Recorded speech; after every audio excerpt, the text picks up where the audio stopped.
প্রিয় আকাশী, অনেক দিন দেখা হয় না,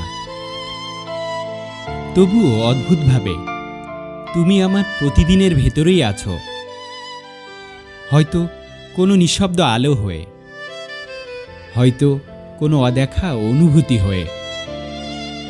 আজ তোমার জন্য পাঠালাম আমার ভালোবাসার উপহার, ছোট্ট একটি গিফট বক্স, যার ভেতরে আছে একটি ড্রেস যা আমি তোমার হাসির মতোই কোমলভাবে বেছে নিয়েছি, আর আছে একটি পুরানো ভিনটেজ ক্যাসেট প্লেয়ার যার সুরের ভিতর লুকিয়ে আছে আমার নীরব অপেক্ষা, আমার অব্যক্ত কথা।